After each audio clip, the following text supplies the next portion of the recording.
Guys আজকে মলে বাবানকে নিয়ে গিয়ে যে বিপদে পড়লাম সেটাই তোমাদের কাছে আজকে শেয়ার করবো। চলো ভিডিওটা দেখতে থাকো। এই গাইস গুড ইভিনিং, কেমন আছো তোমরা? আশা করি ভীষণ ভালো আছো আর আমি অনেক অনেক ভালো আছি। তো সামনেই তো পুজো চলে আসলো, তোমাদের কি কেনাকাটা কমপ্লিট সেটা কিন্তু অবশ্যই কমেন্ট করে জানাবে। বিকেলবেলা আমরা বার হবো বলে বাবানকে ডেকে টুকে তুলে নিলাম, রয়েছে ওকে নিয়ে গেলাম, যে কি বিপদে পড়েছিলাম সেটা তোমাদের সাথে আজকে শেয়ার করবো। তোমরা ভিডিওটা পুরো দেখলেই বুঝতে পারবে। চলে এসেছিলাম মলেতে বাবান পাপানের জামা কাপড় কিনতে, কারণ আমার জামা কাপড় কেনা অনেকদিন আগেই হয়ে গিয়েছে। আমি গিয়েছিলাম ধর্মতলা মার্কেট। প্রথম ভালোই চুপচাপ ছিল, তারপরে যে এত বদমাইশি করে বুঝে উঠতে পারি। আমরা সব ঘুরে গাড়ি জিনিসপত্রগুলো দেখছিলাম আর এখানে বেশ ভালো ভালো কালেকশনও রয়েছে, বাচ্চাদের জিনিসপত্র বেশি রয়েছে। আর এখানে আমরা দেখছি বাবানের সাইজের প্যান্ট, তো এখান থেকে প্যান্ট নিয়ে এদিকে আমরা ড্রেসও দেখে নেবো। তো চলো এখানে দেখো একটা ভালো জামা আমাদের পছন্দ হয়েছে, সেটা তোমাদেরকেও একটুখানি দেখাই। আমার তো ভীষণ পছন্দ হয়েছে। আর এদিকে দেখো বাবারও দেখা হচ্ছে, ওদিকে দিদির মতো দেখ, আর আমি ওইদিকে আমার মতো ড্রেস দেখছিলাম। এই যে এর মধ্যে না আমি একটা যে দুর্গাপূজার ড্রেসটা নিয়েছি এর মধ্যে একটা দেখেছি সেম দেখতে। আমি ভাবছিলাম যে আমার জামাটা এখানে নিয়ে এসে টাঙিয়ে দিইনি। তো তারপরে এখান থেকে দেখো এই যে জামাটা এক্ষুনি আমি হাত দিয়ে দেখাচ্ছিলাম তোমাদেরকে, এটাই আমার বড় ভাগনার জন্য নিয়েছে। আর এখানে দেখো তোমাদেরকে বলছিলাম না যে আমার ভাগনা এসে বড্ড বদমাইশি করছিল, এখানে দেখো বদমাইশি করে স্টার্ট করে দিয়েছে। আর এখানে না শুধু স্লিপ খাচ্ছিল, বারবার এখানে শুয়ে পড়ছে বসে পড়ছে, এরকম করলে বলো তো কেরাম লাগে মনের মধ্যে। আর এদিকে দেখো দিদির জন্য ড্রেসপত্র দেখতে ব্যস্ত। ওইদিকে আমার ভাগনা শিশু পেয়ে গেছে, তো ওর জন্য এখন ওয়াশরুম খুঁজতে হবে। তো চলো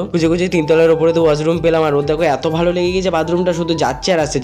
আমাকে বারবার যে কতবার উঠিয়েছিল তিনতলার উপরে তোমাদেরকে বলে বোঝাতে পারবে না। আর এদিকে দেখো উপর থেকে জুম করে দেখাচ্ছিলাম যে মায়ের নিচে কেনাকাটা করছে। বাবানের শিশু পাচ্ছিল না, তারপরে বারবার উপরে যাচ্ছিল, উপরে গিয়ে বারবার সিঁড়ি থেকে নিয়েছিলাম যে বাচ্চা, তো ওই জন্য হয়তো এরকম করছিল। তো এটা নিয়ে কোনো মাথা ঘামালে হবে না। এগুলো দেখে নিচ্ছিল জামাইবাবুর জন্য, যে পছন্দ হলে বল নেবো। আমার তো খুব একটা ভালো লাগেনি। আর এখানে প্রচন্ড পরিমাণে বন্ধুগান কি যে জ্বালাই পড়েছি তোমাদেরকে আর কি করে বোঝায়। এখানে দেখো বাবান বল দেখতে পেয়েছে, সেটা নিয়ে এখন কাঁদা স্টার্ট করে দিয়েছে। আর ওদিকে কত রকমের না খেলনা আছে সেগুলো দেখে বড্ড জ্বালাতন করছিল, কিন্তু এখানকার জিনিসপত্রগুলো এত দাম কেনা এটা সম্ভব না। তো দিদি আবার বলেছিল যে বলটা কিনে দেবে, আমি বললাম না, এর থেকে ভালো বাইরে থেকে নিয়ে নিবি, কমের মধ্যে পেয়ে যাবি। তারপরে আমি দেখো ওখানে টি শার্ট দেখছিলাম, ওগুলো আমার খুব একটা ভালো লাগেনি। আর এখানে দেখো বলগুলো আবার আমি দেখছিলাম, কারণ বাবান কাঁদছিল। রিয়াকশন দেখলেই তোমরা বুঝতে পারবে যে ওর কি হালটা হয়েছে। আমাদেরও ছোটবেলায় হয়তো এরকম হতো, কিছু না দিলে আমরা এরকম ভাবে হয়তো কাঁদতাম। তোমাদের কার পুজোর কেনাকাটা হয়ে গেছে সেটা কিন্তু অবশ্যই কমেন্ট করে জানিও। আর আমাদের প্রায় হয়ে গেছে, কিন্তু এখনই কিনতে বাকি আছে। আর পুজোতে এসেই পড়েছে। আর ভিডিওটা কেমন লেগেছে তোমাদের অবশ্যই কমেন্ট করে জানিও। যদি ভালো লেগে থাকে like comment and share subscribe করে দিও। আর এখানে দেখো মাকে নিয়ে চলে যাচ্ছে, কারণ হাতে গোনা 2-3 দিন। তো চলো ভিডিওটা কেমন লেগেছে অবশ্যই কমেন্ট করে জানিও। নেক্সট ব্লগে দেখাবে, বাই।